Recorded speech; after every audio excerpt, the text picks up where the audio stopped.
So you want to talk about pirates, eh? Sure, I could talk about pirates, the high seas and all that. But first, just a little question. Do you really know what it is to talk about pirates? 'Cause what I noticed is in this world, there's two versions of pirates. The first is swinging from boats looking for doubloons and all that. But then there's real pirates. Pirates that you don't hear about very much. Why don't you hear about them? Well, you know, as they say, some stories ain't made for the silver screen. These real pirates, the pirates I used to sail with, see, they was the kind that went out into the place beyond the mist, beyond where the map ends. They go into waters so dark you can't even see your own reflection in them. Not that you'd want to, being a pirate and all. But you know what? The things they find out there, sure, riches and treasures and all that. But some of them, well, you know how they talk about the abyss, staring into it too long and all that. Where you see some pirates, even if they got one eye, they can't help but put that eye right into the abyss, stare deep inside it, and they start to become the abyss. Have I ever told you about the Ash Sea? You never heard about it, have you? Sure. Maybe they told you it was a myth, it was, yeah? A sea made out of ash. Blacktop. Do you know what kind of things swim about under the surface of a black ash sea? You want to know, do you? All right then. Have a seat. I'll tell you all about what's under the darkest waters.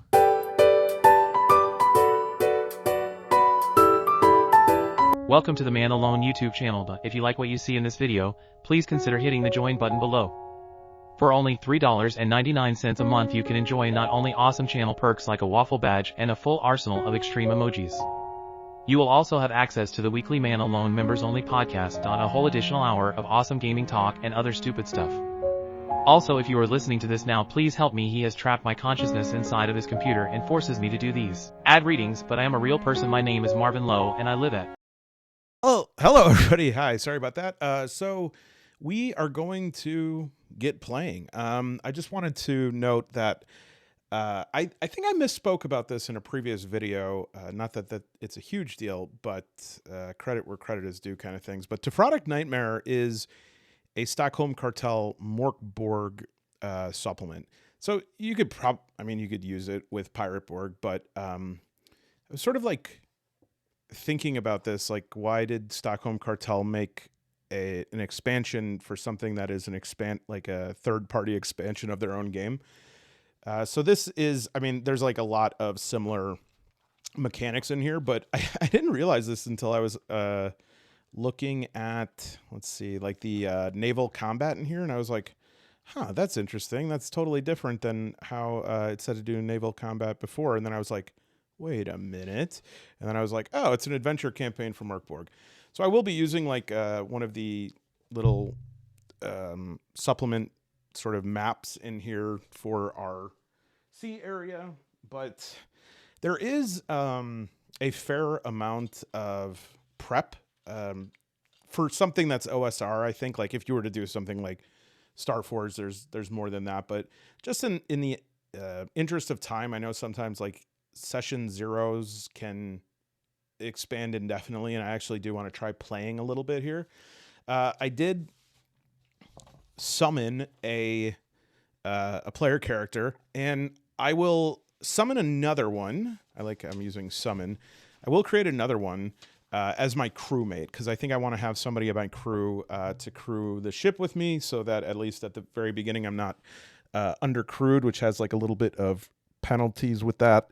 But also just because it would be nice sometimes to have somebody else in combat, for example. So I created the name using 3 different subscribers to my channel. So my pirate name is Jack Farrar, and nickname Bedhead Boy.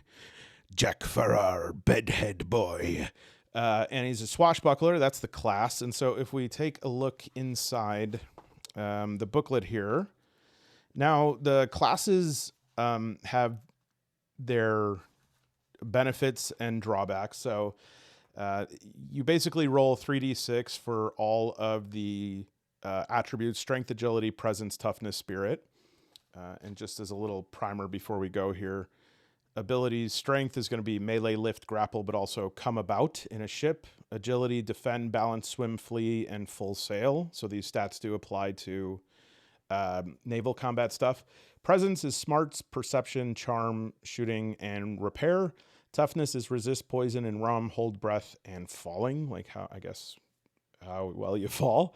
And then spirit is willpower, use of relics and rituals. Relics and rituals are something that at least my class is not going to have access to right away, but they can potentially use 3 a day, because you calculate that at spirit plus d4 day. And in order to get those, we'll have to find like a scroll or somebody that is able to teach us that or something. And then also we have D2 Devil's Luck each day, which Devil's Luck is like omens, so you can use it. I think it says right here in the small type. You can max the damage of your hit without rolling. So if you had like a 1d6, you would just hit for 6. You can re-roll anything. You could do minus d6 damage to yourself. You can decrease a difficulty rating by 4, or you can cancel a crit or a fumble. And as far as, let's see here, for my swashbuckler, I originally rolled up an inspiring leader as my fighting style, but that was once each combat, roll a d4. Each of your allies might add or subtract that value from any one roll during this combat. I don't know if I'm going to be taking my crewmate with me. And so I was like, it's probably better to use like a fighting style, or this would be like a talent that is more usable by my character. So then I chose Knife Knave, which was you start with 2 knives, and when attacking with them, you can make 2 attacks. They're DR -2 to hit, and if the first attack hits, the second's an auto hit. I actually modified that in that my player has a flintlock. That's what they rolled, which is a 2d4 for 30 feet and starts with 7 out of 10 ammo. And I was like, well, what's Knife Knave going to do since I don't have a knife? So what I did is I gave a knife to myself, and then I kind of created a modified Knife Knave here. So I can attack twice if my second attack is with my knife and I'm in melee range. So if my first attack hits, whether that's with my flintlock or my knife, then the second is a +2 difficulty. It's more difficult. And if the first attack misses, then the second attack with the knife is easier, -2 difficulty. Now, I know I don't know what, like it would stand to reason that it should be the opposite, but this is more about mechanic than it is about form following function or narrative, in that when you're playing solo, if you miss an attack like 3 times, especially because my HP is 4, which is probably the highest starting HP I've ever had in this game, you can die in like 3 rounds. And so I wanted to have something so that if I miss my first attack, I at least have a second chance to hit, even if it's a little more difficult, with a D4 with a knife, just so that I can do some sort of damage. And it would be a way to have a second attacker without having a second attacker. Equipment-wise, I got 30 feet of rope, a whetstone, and a map, which was actually part of my background. I don't know if that's to be taken seriously as these backgrounds, like if that's actually supposed to give you any sort of items or anything, but there is a section on here. Where are these backgrounds? There is a section on here that allows you to sort of summon a treasure map. And my background was that I used to be a scout, and I started with 60 silver and a keen senses and a map. And so I was like, yeah, I will take the keen senses and I will also take a map. And so the map I'll summon if we have some time. That's a kind of involved process, which is really good. It's really fun. And then my presence was just terrible, and so it was -3, and so I'm taking keen senses as to be a little bit of a bonus to my presence. So we have 2 Devil's Luck. We're a swashbuckler. We have a flintlock, a knife, a fancy tricorn, and an old uniform. None of those do anything armor-wise. However, the fancy tricorn I could sell for 90 silver, which could be good. My starting boat is going to be a piragua, and that it's damaged. So it's got 6 out of 10 max hit points. And the crew, the minimum has to be 2, and the max is 20. And so that's why I also wanted to create another crewmate, just so that we could have at least the minimum crew to start. Ship's log, nothing yet. The vessel name, I think we can, hopefully there's something to roll up ship names, because that would be quite fun. If not, I guess we can use human names, like call our ship the Esteban Jones. That's actually an awesome ship name. Actually, hell with it. This ship is the Esteban Jones. Hell yeah. Okay. And yeah, it's got 6 out of 10 HP. Hull wise, because this the options, and I'll show you where I sort of derive this from, but the options for ships, like to start on the solo supplement captain and crew, are just like small ships, like a raft or a dinghy or whatever. And so these are going to be, this is actually the best one of those small ships. You have like a raft, a dinghy, a canoe, and a piragua. So the special that it has is it uses passenger stats, which I guess for skill, I don't really fully understand that yet, but we'll review that before we do any naval combat. And it's got usually 10 HP. It has no hull weapons. I'm sorry, it has no hull like damage, I guess. How would that work?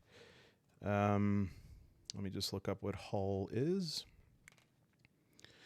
The hull is, it's like armor, but for vessels. It has +3 agility, how nimble and maneuverable it is, 3 of speed. That's basically how many hexes it can move, and each of those would be like, I think 50 feet in combat. And then on the world map, each hex would be 50 miles, I'm pretty sure. Okay, and then as far as small arms, just some like swivel guns and muskets, I have a D6, no broadside weapons, no ram, no cargo, and then again, it's 2 minimum crew, 20 max crew. So yeah, we will, the Esteban Jones is, hey, look, it's a good start. We don't have any cargo yet, nor does it have any cargo space, really. I do have a large sea chest that can fit 20 items, but my equipment is, my encumbrance is strength +8. I actually put that up to 10. Again, kind of solo adjustment there. And other than that, oh yeah, so I started out as a scout. I am distinctively lazy, and I have a peg leg, which is hilarious because one of my highest stats is agility. I have +2, so I must really know how to shake a peg leg.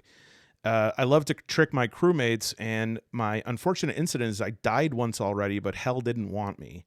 My thing of importance is a jar of dried jellyfish dust, like you do. And yeah, so I really like the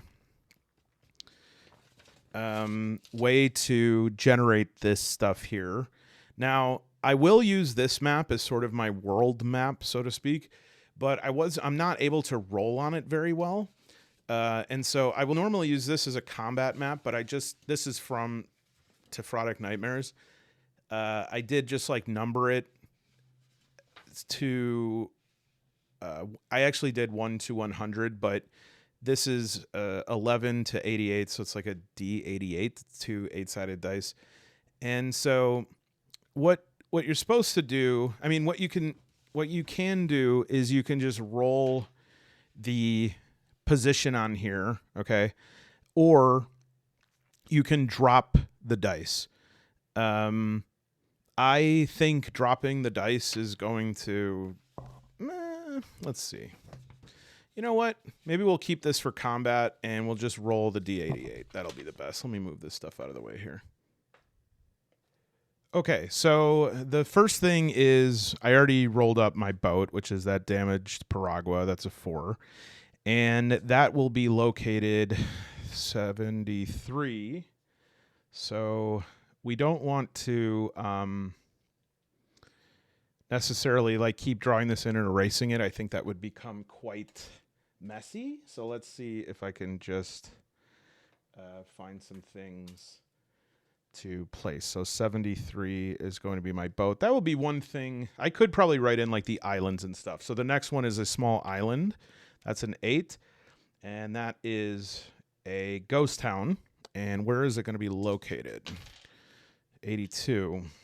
Oh, right by. So we'll say ghost. That could be a place that we start. And then a D10 is, well, let's see where it goes first. 55. Hey, 55. So that's a medium island, and that's a D10 that we're going to roll. So let's see what it is. 3. British trading point, newly built warehouses, 1D3 gallons at anchor. So I'm just going to say at 55, just because I can't write all that, we'll say it's a medium island, and we'll say that it's a 3, just so that I can reference that. British trading point, newly built warehouses, 1D3 galleons at anchor. So if I just roll 1 to 2 is 1, 2 to 3 to... Okay, so 1 galleon. 1 galleon, and we'll say that this is a galleon right there at anchor. So I think that's... I'll write in the colors after this. And then D20 is... Well, we'll do the quest in a second. I actually want to do the rest of them here. So the next one is going to be a large island that's located at 34. And that is going to be a D12. And that's a 7. And so English Navy blockading French town. Okay. So that would be right there. Okay. And then a ship adrift. I like that. This will be located, I might edit this I don't want everything to be clumped up. So 75, I'm actually going to say it's 15. So this will be, and what ship will that be? 4. And it moves 1 hex in a random direction each day. So I'll use my random direction thing. Okay. And where would that be? Oh, sorry. That was a 4. So that is a tartan, intact, 1 remaining sailor bound to the mast, screaming. Oh, that was the ship I had for my last, when I played through last time. Or earlier today, I guess. So let's see. Tartan. We'll say that is a ship. Actually, that it is adrift. So that would just be this. Okay. Should probably get a distinct color there. Okay. And so that one is tartan, which is 1 remaining sailor bound to the mast screaming. And then a pursuer ship. We'll see how that goes. That's a D4. 2. Which is a frigate. French Navy thinks you have information on British positions. Well, yeah, I do. So that one pursues each day 1 hex in my direction. So I am going to actually executive decision. I'm just going to put that as far away from me, just to give me like a sort of starting chance here. No. I guess no, that one's kind of similar. This one works. Okay. So let me pause and full disclosure, I have some color blindness, so I need to use my little color tracker to figure out what all these are, and I'll write them down. 1 second. Okay, so I will say the white one here is the pursuer frigate that moves again in one towards me every day. The yellow is I wrote ship. I think I combined ship and adrift. Ship adrift, which is a tartan. The orange one is that anchored galleon at the island, and then this blue one is me. And in fact, yeah, we'll start there. So the quest, a D20, is going to be 19. Steal a relic at D10 and bring it to D20. Okay. D10 and bring it to D20. So I guess we would just roll a D10. 7. So I'm a little confused here. Hold on a second. So, oh, I see. Okay. So it's like from D, whatever the D10 one is, and then bring it to D20. But I guess D20 is my quest. That's a quest location, I guess. Okay. Yeah. All right. I got it. So we would roll the D88 again, and that is the quest location. So it would be 58. So this is the for quest location. Why don't we mark it with a nice barrel? Okay, so so now it says use the pirate's code for further details. And now I'm just realizing the problem here is that I have to get to I have to get to these other pages. So hold on a second. I'm gonna print this out again. 1 second. You guys, I'm being so creative right now. Wait till you see how creative I am. Okay, everyone needs to remain calm, but I literally just made this, and I made it out of a cardboard box. Look, there's a little ant. Come on. No. 1 second. Oh, Lord, what did I press? That was not the end of the video. Well, I meant to press pause. Okay, we're going to combine all my year 0 dice here so that I can get... Oh, shoot. These ones are very similar. I just wanted anything else that I could use for the map here. And I decided to remove the barrel and put the black like little gem there for a destination marker. But we could use any of these. Unfortunately, of all these I have, I think almost all of them are the same colors. Not sure how or why that turned out that way, but well. So we could figure it out. We could use little dice or something like that too. And who knows if we'll need anything more than that. Okay, so I wanted to, before we head out on the open sea here, I wanted to roll up a crewmate, of course, but before that, I wished to do something else. I wanted to, well, let's just say...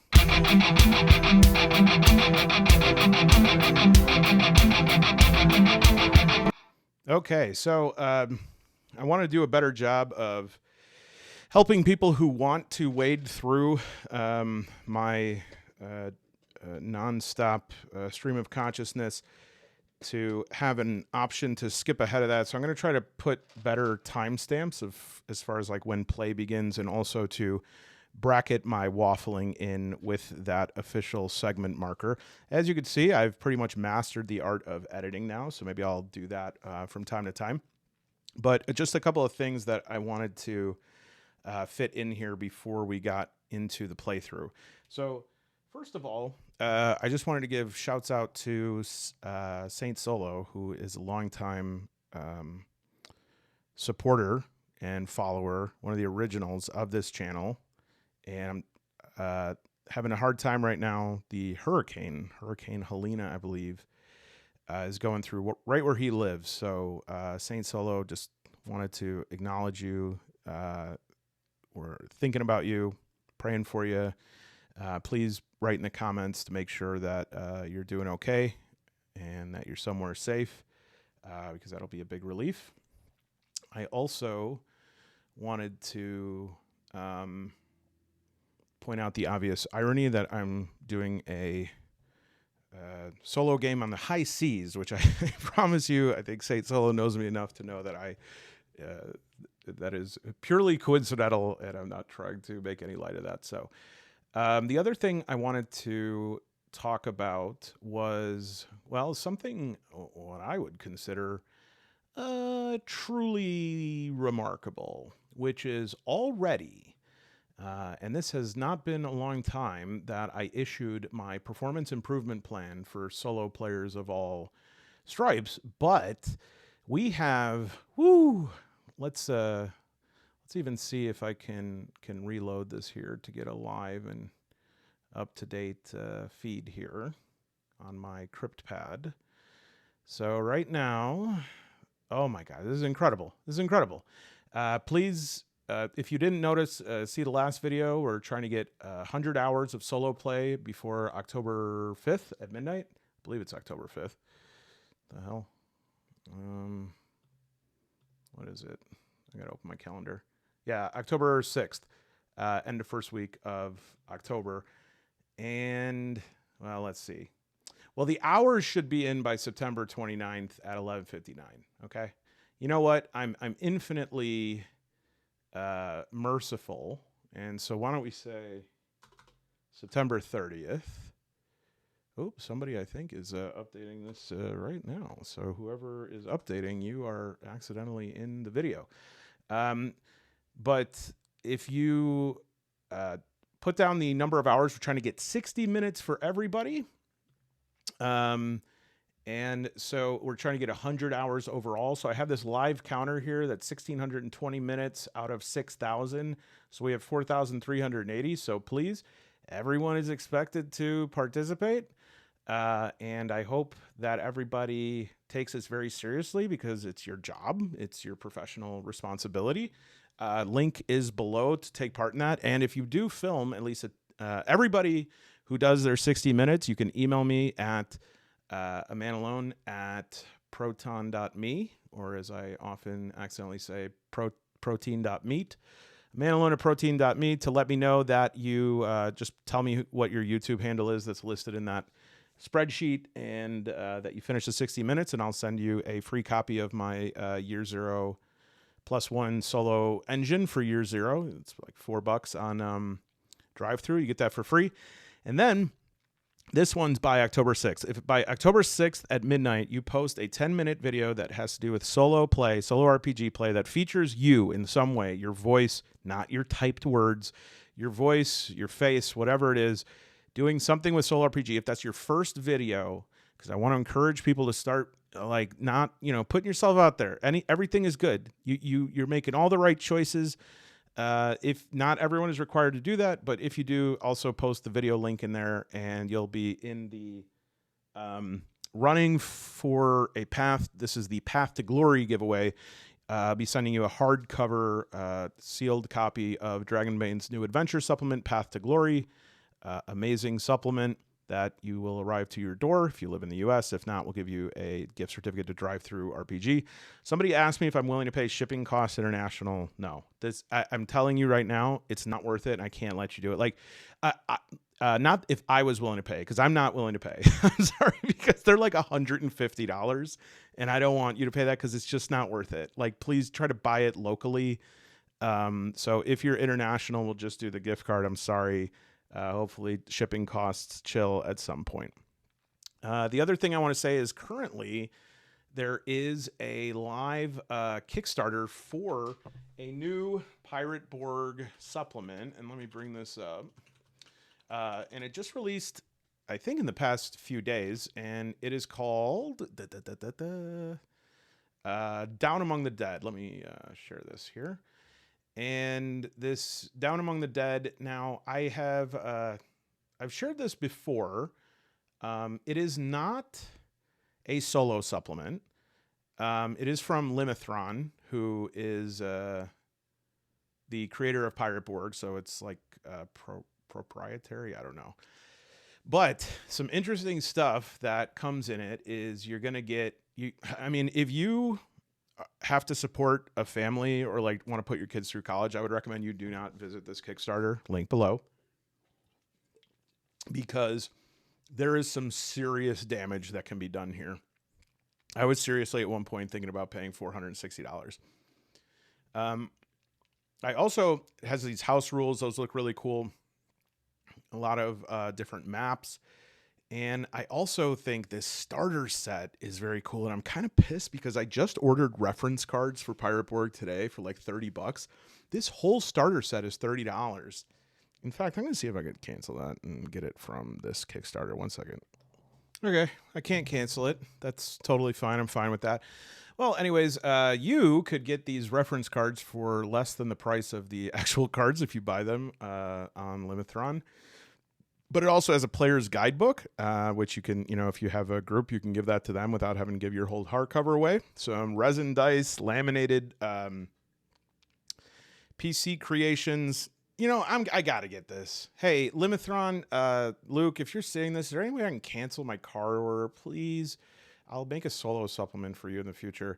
That's an awesome deal, as well as Cabin Fever, which is a community supplement and is available. The alpha, the book, is available as PDF for free. And that is actually where the captain and crew solo rules come from. But you can get that book as well. And those are... There is so many different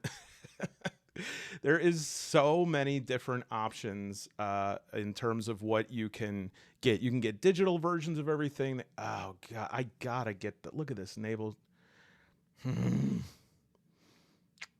Oh man. Okay.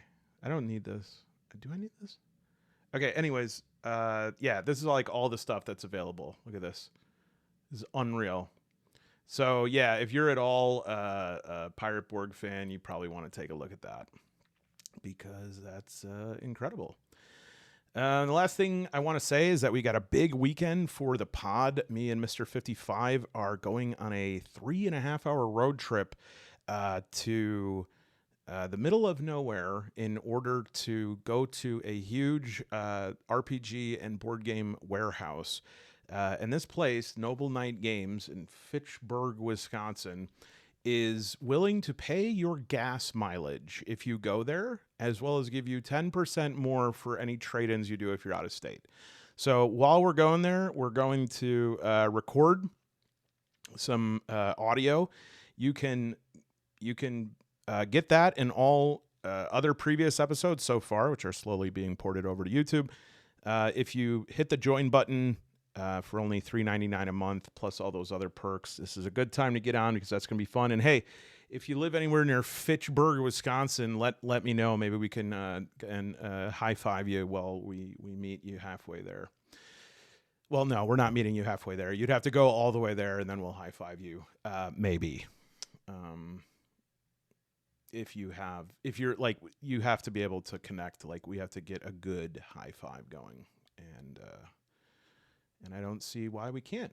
Okay, back to the game. I guess that the extended waffle time is over at about half hour exactly. So let's roll up some another character, and we will use the absolutely fantastic character creation sheet. So you could see my character creation, the previous one. Let me just erase this. Okay, so normally for like a companion or something, if you were playing in a group, or maybe just the way you play solo, we probably wouldn't like build this out completely like this. However, just because I am playing solo and I want to have someone to play off of, in addition to like helping with skill checks and stuff and combat, I also want to know a little bit more about their background because one is the loneliest number. I mean, seriously, when you have 2, you have a lot more to play off of. Honestly, when you have 3, the triangle, very powerful. Then it's even better, but I at least want to roll up 2 here. Now, I want to limit it a little bit because I don't want to have a full responsibility in my head for 2 full player characters. So what I'm going to do is I'm probably, I really like to roll ability scores. I don't know why. So I'm going to roll this. I'm going to see how it shakes out. But really the easiest way to do this would be to put a +0 on all of their ability scores and then have like one thing that they might stick out with that they're better at. But just so the reason I wanted to do this was because it would be a little bit more abridged way of showing you how character creation works. Usually if you pick a class, Brute, Rapscallion, Buccaneer, Swashbuckler, Zealot, Sorcerer, you would roll 3d6 and using whatever the result of that is, you would what would we say? Derive anywhere from -3 to +6. +6, man, I've never seen anything like that. You can't even roll into that when you start. You'd have to level up.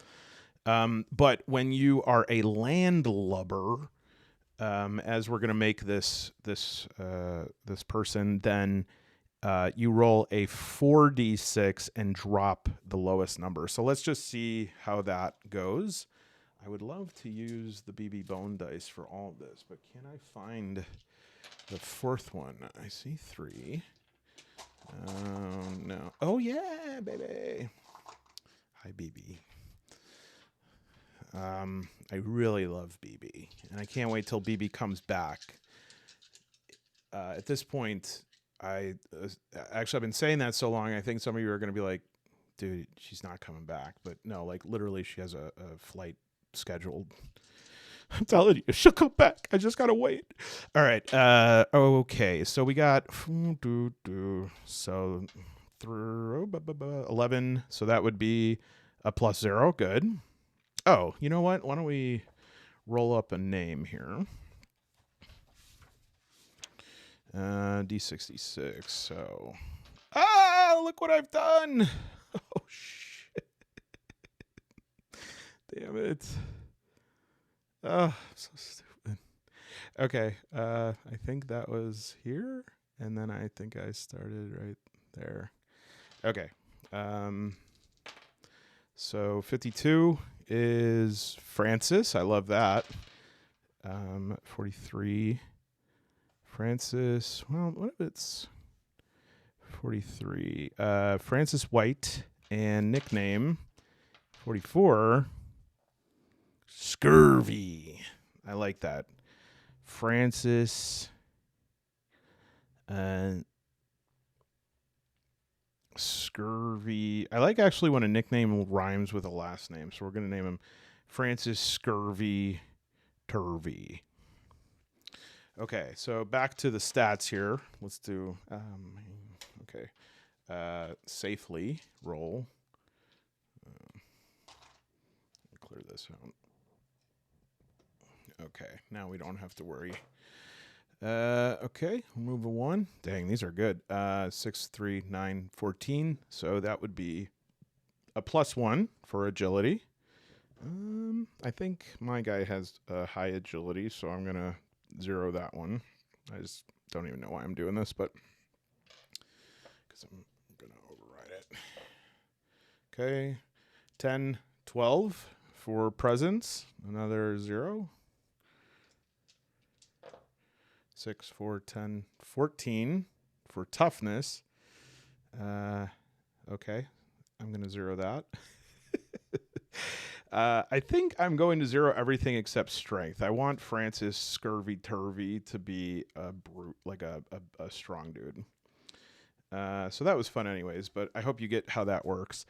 And then hit points is going to be D10 plus or minus toughness. So let's roll a D10.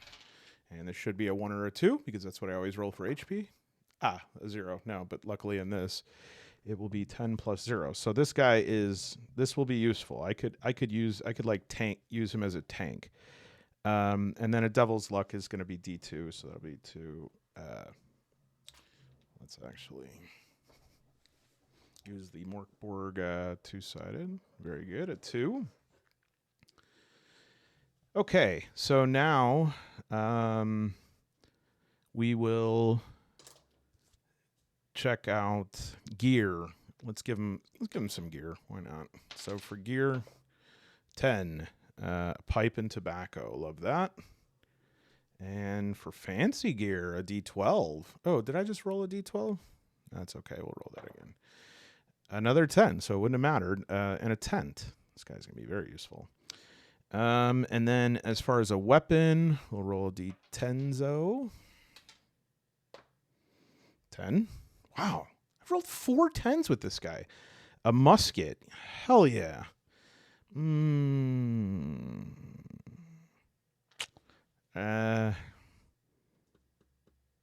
going to move it down 1. I know that a musket would be like the best weapon to roll up right now. I'm going to give him a boarding pike.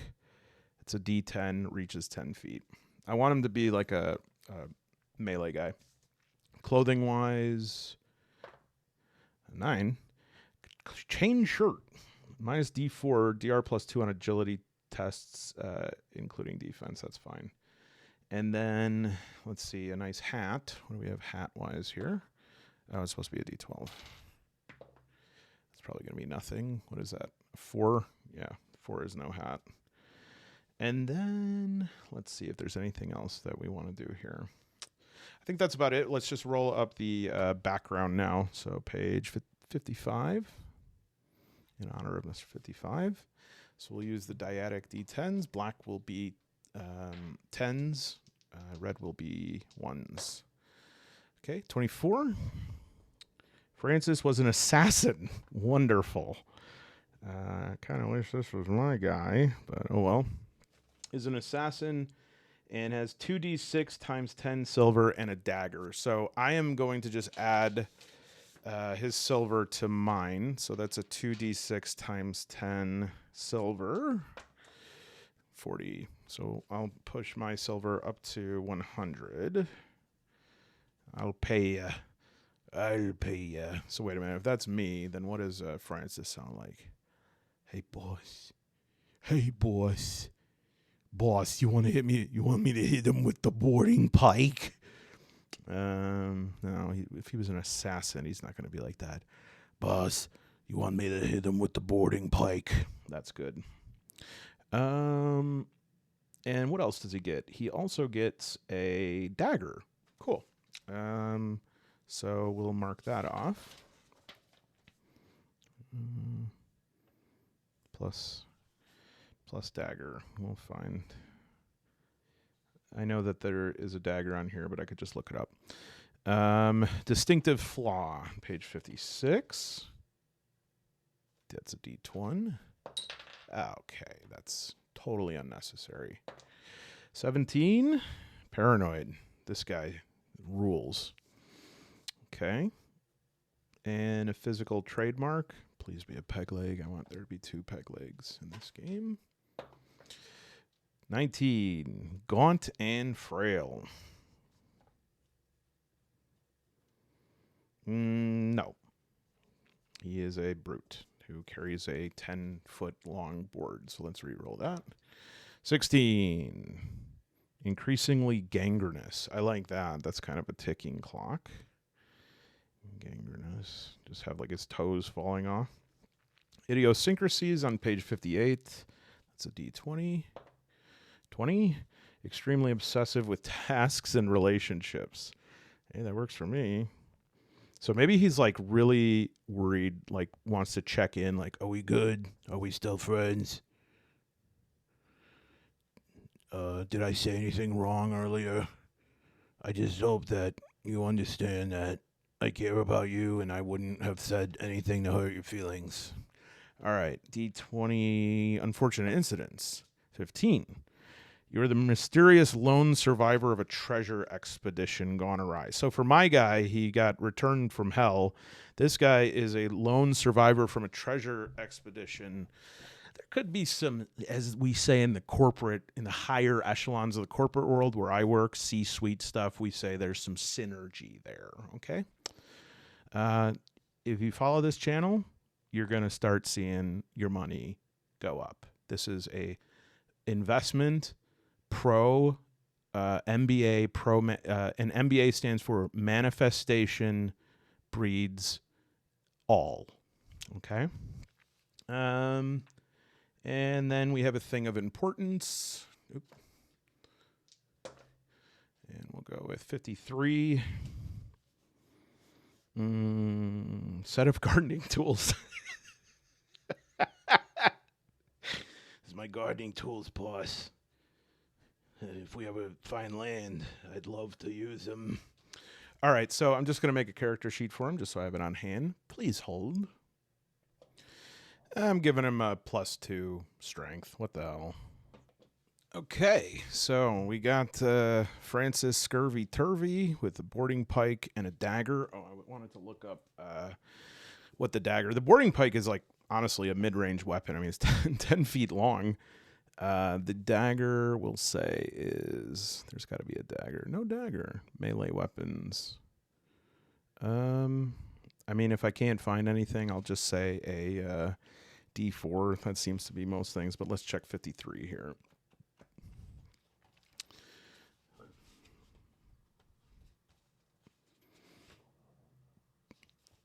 Knife or a dagger is D4. There we go. Okay. So, we have our two chaps, and they are... Dang. My invention is really cool, but these do not really stay in place, and at this point, I'm not even certain if this is where they're... the spots where they're supposed to be, but that's okay. Put that 55. That's right. One of them was 55. I remember that. Okay. So we'll use this map for combat, and let me just get a little more space. Okay, so now that we have all of this set up here, we know our quest. Again, our quest is to steal a relic at D10. The D10 is the British Trading Point newly built warehouses 1D3, so that's right there. And we are here. And again, I believe that movement is 1 per day based on speed. The speed is 3, but we probably want to, like, just start on the ship here with like a little observe, act, and resolve. So I'm not adrifted alone, but maybe we are just got this this mission, this quest. So roll 1d6 of how did we get in this predicament? How is it that there's just 2 of us on a ship that like carries 20? Okay, 4. You went carousing and woke up here. This is good. This is very good because we can use the carousing table here to get a better sense of what all the carousing's about. So let us roll D20 here. All right, a 9. We had a debate with 15. A beautiful person. 11. With a noose around your neck. I woke up with a noose around my neck. And now I am 3, missing a limb. So that makes sense. I have a peg leg. Okay. And so obviously, my main priority right now is this quest because that's what a true pirate does. So I say, Francis, lost me leg, but gained a quest. Nothing better for a pirate than having a quest. And Francis says, I agree, boss, with one exception. The exception being having a friend like you. Oh, that's very kind of you, Francis. And I feel the same way in some way about you. Okay. Francis takes a beat. Okay, boss, like, could I just define that a little more without even, acknowledging him? I go, look at the open waters. How far are we from our quest? We're going to see those English, which we are obviously not, because we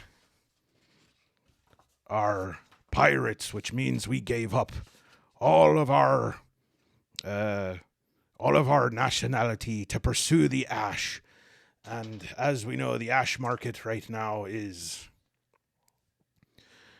is surplus. Lower last rate by 20%. That means the ash getting is good. Well, actually, boss, that would mean that there's an overabundance of ash in the market, and so there's actually going to be a lower demand. Francis, one day we'll have an island all our own, and you can take your gardening tools and make us a brilliant garden. I suppose so. And I take in the land around me, and I think of like what's been going on recently in the dark Caribbean. And we'll say that it's a period known as the Ashes of Tortuga. Okay. And it will end in apocalypse, where we have to cast the book into the sea. All right, so ash, dust left by destroyed undead, is found to have physiological and psychedelic properties. A black market develops around the consumption of ash. Tortuga becomes the epicenter. Okay, so let's say that we one of these islands here we should actually make Tortuga. So this is like this British trading post or whatever. What's this? British trading point, newly built warehouses. So that's where we're going. And then the large island at D12 is an English Navy blockading a French town. Instead of that, let's say that town is Tortuga. And that would be the D12, I believe. No, that's the ship that's adrift. So this one would be the large island here. Let me make sure that this is making sense. Let's put... I just want to spread these out a little bit. So let's put this here, and then we'll put Tortuga over here, and then we'll put me here. Okay. And so at sea, all of a sudden, Boss, I think we got company. and I look to the left, and we will say that... Well, what's the best way to do this? We could do D4 here. We either see a faction, creature, location, or just rum. I don't think that this will really work. What we want to do, I would say, is every time we move, we should... then do either a scene at sea or an events to die for. Let's see if there's, if I recall, there should be, yeah, there's actually a D6 events table right here. Okay, so let's do that. Now, the movement rules, which would be kind of difficult to see here, we'll have to, it'll be more clear on the combat. Here, we're just moving our speed each day. So you can move 1, 2, 3. Like you can move in any squiggly lines, right? As long as they're contiguous. In combat, if you have a movement of 3, and I'll just use what's something that looks like a... Okay, so the 1 is the front of the boat. If you're moving in combat, you'd move. Say my speed was 3. I could move 1, 2, 3 hexes. Or I could use one of my moves to rotate up to 60 degrees, and I can only rotate once per hex. So like 1, rotate, 2, 3. And the reason for that, I think, is actually good because we're using like boat physics here. So a boat can curve, but a boat can't be like, zzz, right? And so when it comes to this, though, I would say that we're probably just kind of doing a hopping on that. And we are sailing the open sea is dangerous when you're alone. For each day of travel on the water, test presence twice against DR12.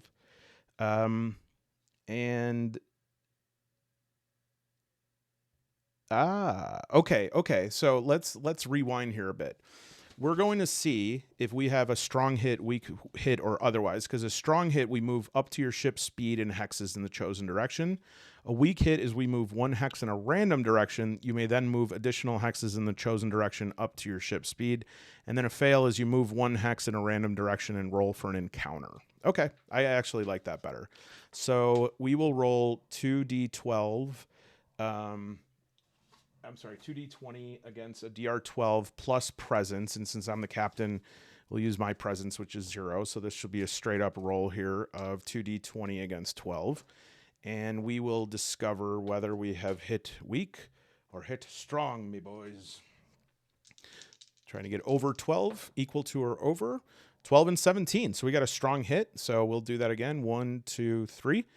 And then I don't know if we'd want to, I'm not going to do this right now, but there may be a good to put in a clock or threat system. A threat system I will put in just so that if there's a, anytime we get like a fail, maybe we raise that threat by 1. And if it hits 6, then we can do something. There is certain mechanics that I saw in the book as I was going through that have to do with whether it's day or night.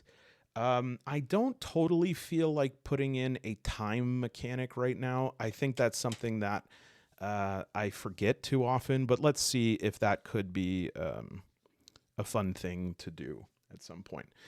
Okay, we obviously, that was 150 miles, so that was like a day. We could actually say that in distance. They say that 200 miles is the max that your ship can go in a day anyways. And so in terms of downtime, what we'd like to at least say, we don't have to recover anything, but I think we'll use the Pirates code here to just see maybe a conversation between Francis and, I can't remember. See, I like Francis, Bedhead Boy, Jack Farrar. All right, so we have 64, wound, 64, 54, growth, 52, uncertain. Okay, so Jack says, Francis, I'm worried about your gangrene. It's starting to look gang purple and gang black. Yeah, boss, I understand. As I see it right now, my body is betraying me, which is unfortunate because in most of my teens and 20s, I was a wonderful-looking individual. Don't say that, Francis. You're still lovely. It's just pieces of you are falling off and all that. Yes, but some of that is good. For instance, if I lose extra weight, I'll be able to move more effectively in combat. I do feel like your accent's changing a bit there, Francis. It must be the nighttime. Yeah, that's okay. I've kind of settled into like a Pee Wee Herman voice for Francis here. Well, we better get some sleep because tomorrow we might be encountering this English trading post. And you know how the English are. A vile people, no manners, no dignity. Okay. Probably going to get in trouble for saying that, boss. I didn't mean it. Okay, so now we're going to roll against DR12 again, see if we can complete the rest of the trip here. And that is a fail. So we will, I need a better, I need a dice of its own to track a threat here with. And let's put the threat over here, and let's move that to 2. And so we're going to move a hex in a random direction. And we'll just kind of give this puppy a spin. Very good. So we'll move there, and we'll roll for an encounter. Encounters may be an event that arises naturally from the fiction, supplied by the adventure or module, generated using prompts in the Pirate's Code, generated using the scene at sea tables, or rolled on the events to die for. So, let's see how it goes with the scene at sea first, and then next time we'll try the events to die for. So I think that the way to do this here is to roll a d4 and just kind of label these 1, 2, 3, 4. I'm just looking at some of the rum ones. They don't really make sense, but we'll see if we can make it make sense. All right, 2. So a creature, 2d6. How many of these creatures? Please be not many. Okay. 11. There are 2d6 creatures. So 8. Okay. 8 creatures. Okay. Well, let's see what happens here. Maybe they're not so bad. And then we'll do a d8, see what kind they are. 3. Gorilla crab. Page 101. Mm-hmm. Mm-hmm. Mm-hmm. All right. Large crustaceans named for the way they move, found in coral reefs and coastal jungles, territorial and known to charge when threatened.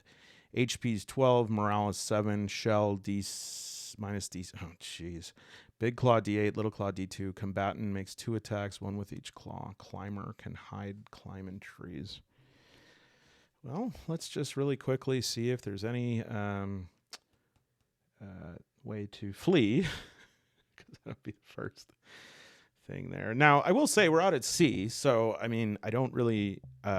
Maybe not all of them make it onto the boat, but okay, I'm not seeing anything to flee there. I'm not saying I would. I would never run away from a.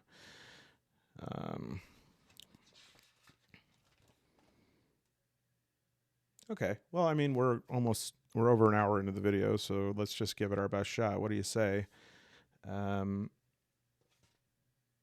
Now, I think what we'll do is it's just a bit much to manage to have all of them. So let's do 4 of them, and then I'll just like 1.5 each of their HP.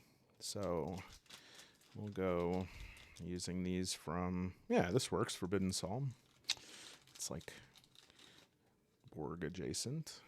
Are there any that are the same here? Okay, so there's a guy. Oh no, that says dead.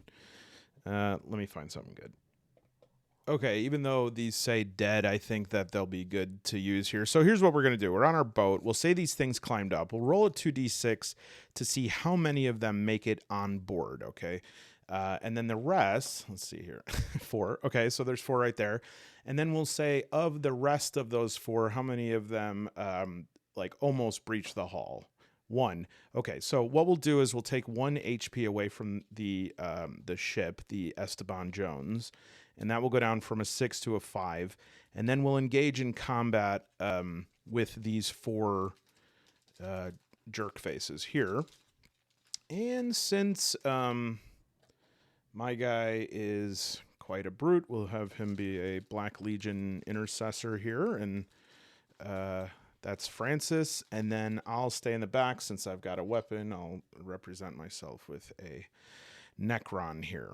So let's talk and see if we can figure out a good way to manage combat here. So in the solo supplement, the way that we would do combat, and I have to say, like, so far I am enjoying the flow of this. Like, I think this actually works really well. But then again, I mean, I've just gone 1 turn, but I'm seeing how these things are coming together. So combat is best avoided when you are alone, but you cannot dodge every fight. If you like, you may run combat on a grid and track each combatant's HP and actions as you would in a multiplayer game. However, if you prefer to speed through combat to keep the story moving, you may use the abbreviated combat procedure. Choose a weapon and assign a DR to the combat. DR equals 8 plus enemy HP minus PC's weapon's maximum damage. Use the sum of all enemies' HP if there's multiple enemies. Use only the boss's HP. Ignore minions. Okay. Test the ability score relevant to your chosen weapon twice against the... Okay, actually, let me try this just to see what it's like. So we'll choose a weapon. The weapon we will use will be the boarding pike, obviously. That's got a D10. Assign a DR to the combat. Now, these enemies are 12, and it would say multiple small enemies is use the sum of all enemies' HP. I don't think this is, I mean, what is other people's, my HP, like my HP is 4. So these guys are crabs, but so that makes me want to say they're a small enemy, but they have an HP of 12. Yeah, they're large crustaceans, and they hit for D8, and their morale is 7, and they have a minus D6 shell. So Okay, so what would happen if I just used 1? I just want to test that. So let's say the difficulty rating is 8 plus 12, that's 20, minus the PC's maximum weapon damage, which would be 10. So the difficulty rating is 10. So that kind of makes sense to me.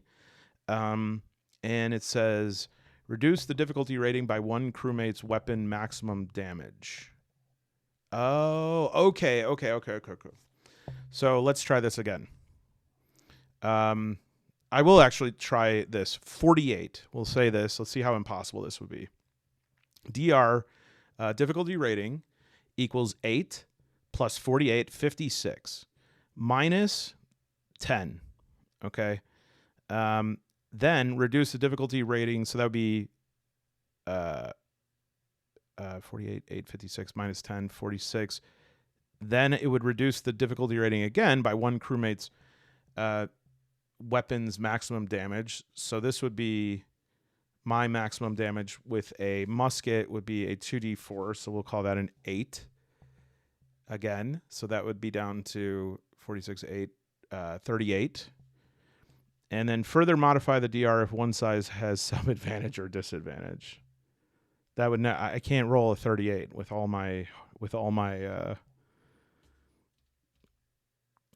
life. So maybe we could do like 1 at a time, because otherwise this just wouldn't work. And maybe it's not supposed to work. Maybe that's why it's like an abbreviated thing. But let me just try it 1 at a time here. Because then there's strong hit, weak hit, fail, and that would determine my HP. So let's try this. So we'll say that we'll do 1 enemy at a time, and we'll say 8 plus enemy HP is 12, 20, minus PC's weapons maximum damage 10, so that's 10, and then reduce the DR by 1 crewmate's weapon maximum damage. No, we won't do that part because we're just going to go 1 at a time. So we will say that I didn't even do initiative, did I? Initiative, I believe, is we're going to take just a d6, and enemies go first if it's 1 to 3, 4. So we go first. And we can also do it individually by doing a d6 plus agility. All right. So I will move. Move at least 1 hex up to speed in hexes. That's for naval combat. Sorry, I'm blanking on this part right now. Let me pause. Okay. I actually think that this abbreviated combat and a combination of the regular combat is the way to go here. And what we can do is movement is, last time I did this, theater of the mind. So most creatures can travel 30 feet or 6 hexes around. And if it's difficult terrain or swimming, half of that. And morale-wise, most enemies will not fight to the death. Roll 2d6 for morale. If the leader is killed, half the group is eliminated, or a single enemy only has 7 of its, a third of its HP left. So their morale is 7. So if I kill 2 of them, I can roll DR against 7. And I think what we'll do, let's just try to move here, okay? And we'll roll against that DR of 10. And let's see what we get here. So this would be a strength attack, right? And this would be +2. And the length is 10 feet. So that would be unfortunately, that would be a fail. So then we roll a 1d2, and that determines whether we take damage, PC takes damage and escapes, or PC takes damage and is captured. So I don't think we'll have that be captured, but we could just say I failed, and so I take damage. We don't even have to roll that D2. So then we would look at the crab's damage. I should put a bookmark here. They're big claw or little claw. So maybe that's what we want to roll on a D2 for. So 1 is big claw, 2 is little claw. Not a good. Damn it. I need a good spin. Good enough. It's not good enough. I'm going to flip it. Didn't flip. All right, 2. Little Claws D2 and 1. So it hits me for 1. And so we'll take Francis's HP down to 9. And then I will go. And my musket is... My flintlock has 30 feet. So I could probably do this right here. Now, this will be a little bit different if I use these rules that I'm making up on the fly here. So the difficulty rating would be 8 plus 12 is 20. And then I'm going to minus my maximum damage, which is 8. So this would be a DR 12. I kind of like this. So we'll see whether that hits or not. 3 and an 8, definitely not. But because I failed and was not within range, I don't know if they're going to do an attack. But there should be something if I outright fail, because maybe I say that for a weak hit, for a strong hit, I could like do maximum damage. For a weak hit, I have to roll, and for a fail, I just miss. That might be easier. We're experimenting here, folks. We're learning in public. Okay, this guy right here is going to attempt now, and we're going to say that 8 plus 9 is, because that's what his HP is, 8 plus 9 is 17. Minus 8 is 9. Okay, so they're trying to go over 9, and they hit that with 1. Now, what is their strength, actually? So it doesn't say that. So we'll just, yeah, I guess just to keep it fair, we'll keep it straight up for them. And we'll do with a 9, that is a weak hit. So we'll say that they hit with their little claw. And so I wish I was better at this. Okay. So they hit for 2. So I'm actually going to ignore that -1 I had last time when he missed. We don't have to subtract. Then we'll do it again here. I'm going to try to roll over 9. 2 and 7. Miss. 19 and 9. So that is a strong hit. I am going to actually use a Devil's Luck here. And we will say...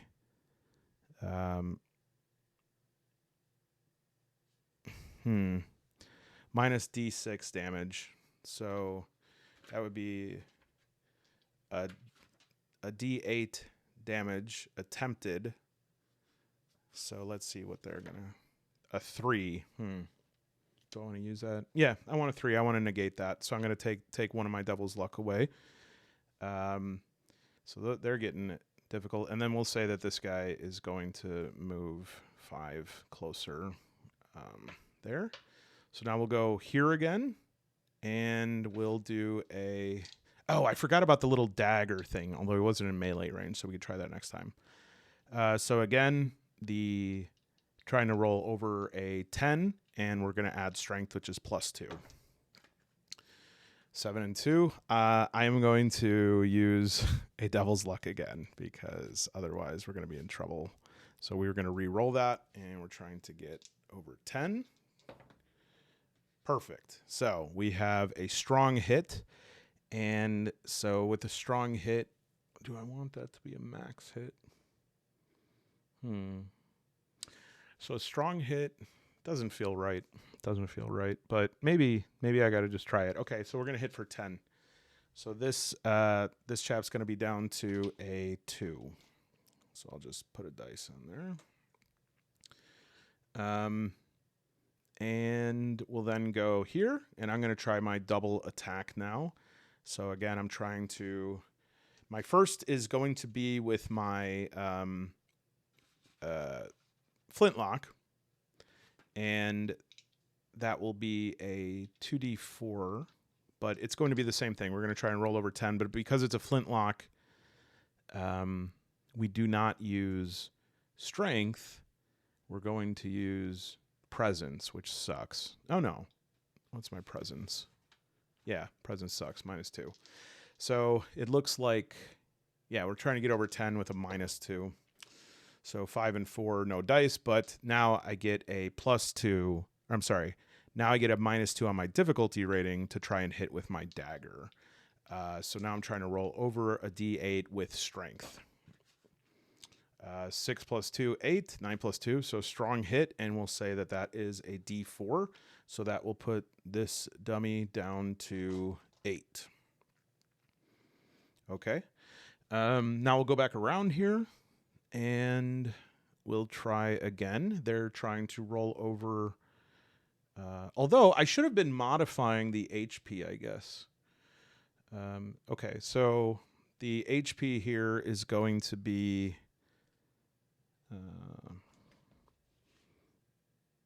D8 plus HP, so that'd be 16 minus their max damage is an 8, so they're trying to roll over an 8. Yeah, this gets pretty deadly. I wonder if we should try the max HP. I think that would probably... Am I just adjusting this to like work for me every time? Who cares? So we'll do 8 plus 10 is 18, minus 8 is 10. 8 plus 10 minus their maximum damage, which is a D8. Okay, so they're trying to roll over a 10. 12 and... I didn't see it. 12 and 12. So they definitely roll over, so they're going to hit for an 8, except I am going to use one of my Devil's Luck. And we will do...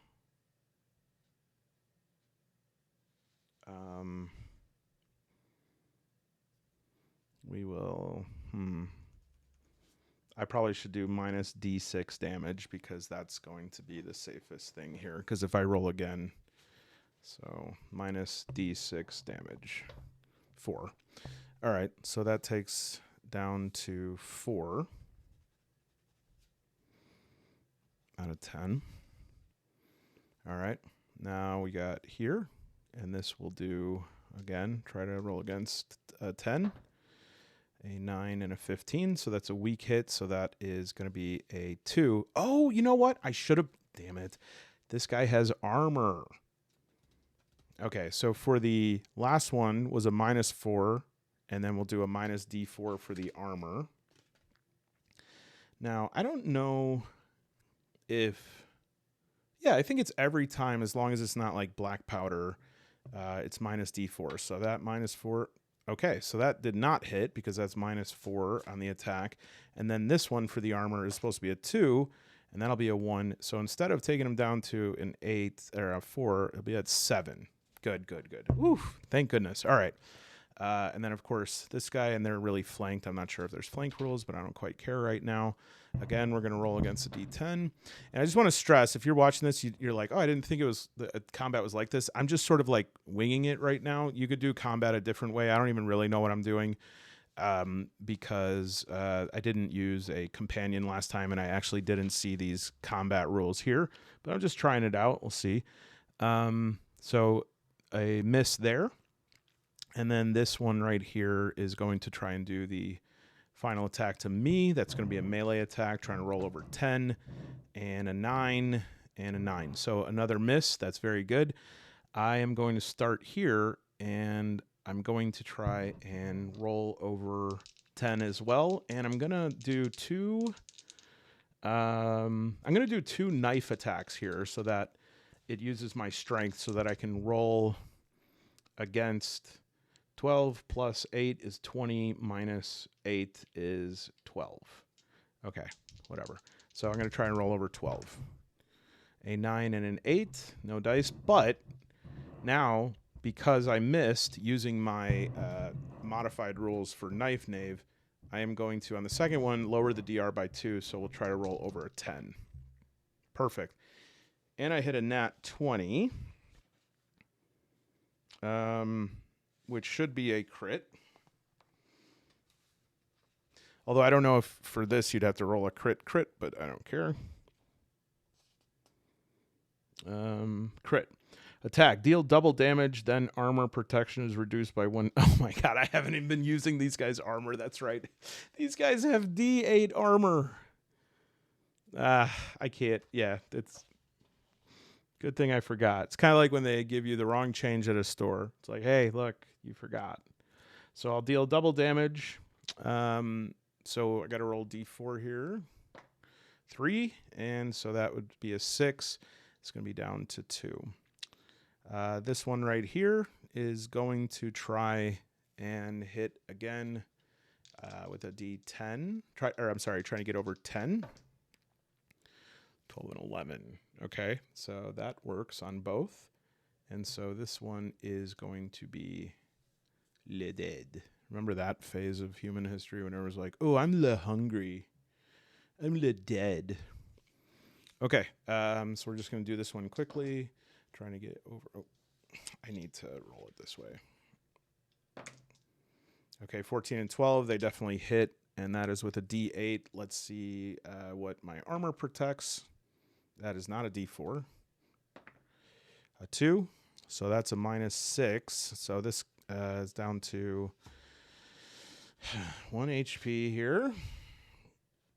And this one is now going to try to roll that again. And we have an 11 and a 17. I have to use my last devil's luck here.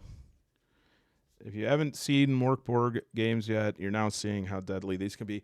And I'm playing this as with advantage. I am not even using their armor. Okay, so this would be quite impossible, and just makes you think, you know. Okay, so what would we do here?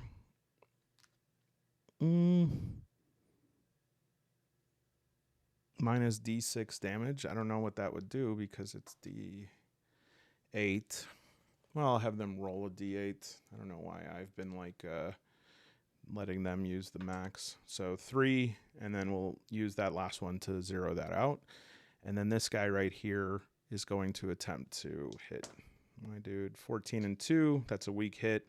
So we'll say that they're rolling a d2.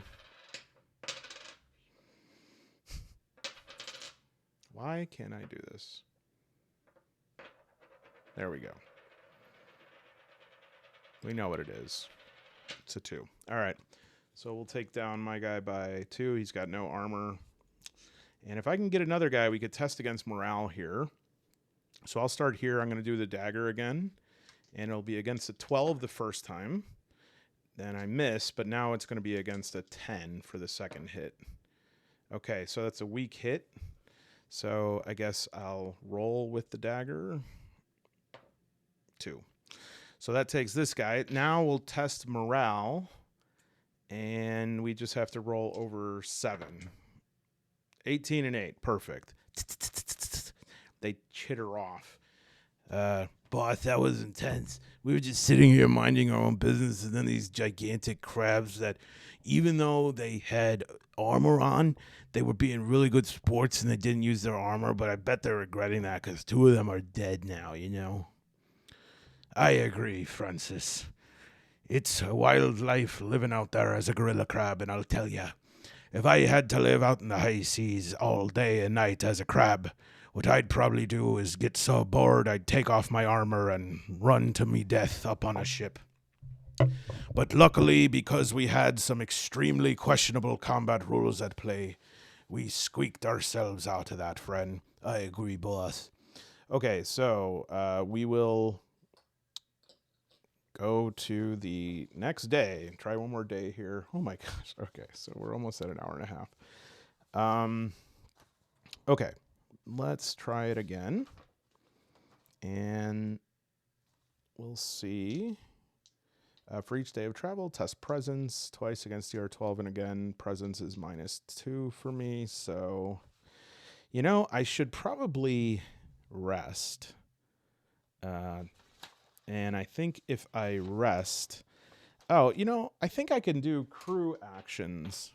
How many times have I said that during this video? Oh, I think I can do this. I think I can do that.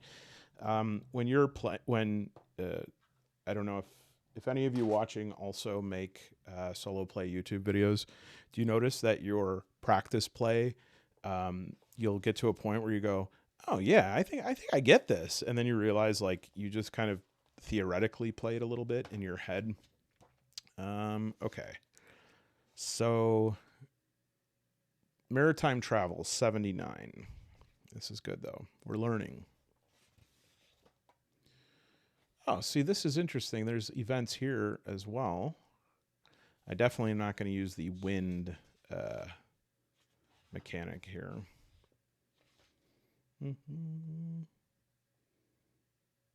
Maritime travel. Ships can move up to their speed in 50-mile hexes each day. In the Dark Caribbean, ships traveling northeast, east, or southwest move -1. Interesting. I have to pay crew.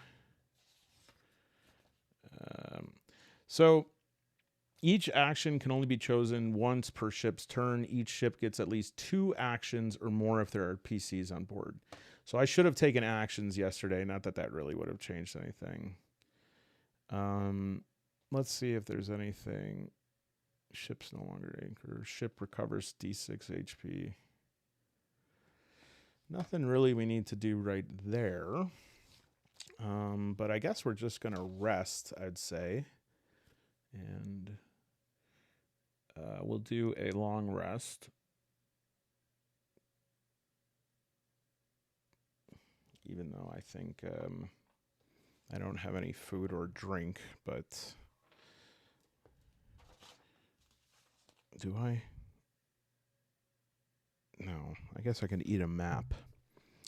So we'll do a D8 recovery for both. 1 recovered for Jack, Bedhead Boy Farrar, and 4 recovered for my main squeeze,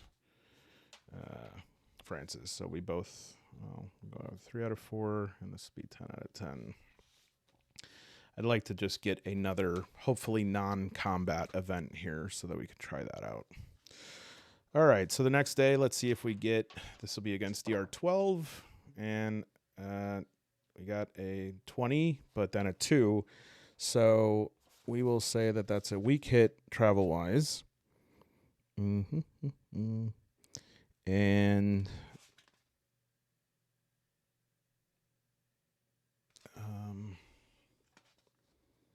move 1 hex in a random direction, then you may move additional hexes in the direction of your ship's speed. That could actually be better than a strong hit. Okay, so we'll move to this hex, and then we'll go 1, probably have to travel through broadsides. 1, 2, well, we'll go like this, 3, so that we can summon an event before we get to the...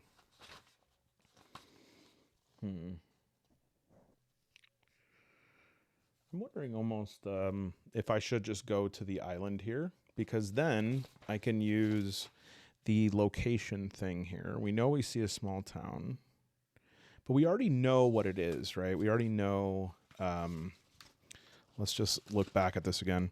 A British trading point, newly built warehouses, 1D3 galleon. So there's galleon at anchor there, so I'm probably not going to mess around here. I'll get destroyed. There was some beautiful person that I got, no, not married, not killed, not spent the night with, had a debate with, right? Hey, boss, do you remember what that debate was about? I do. It's coming back to me now. Let's see what the debate was about.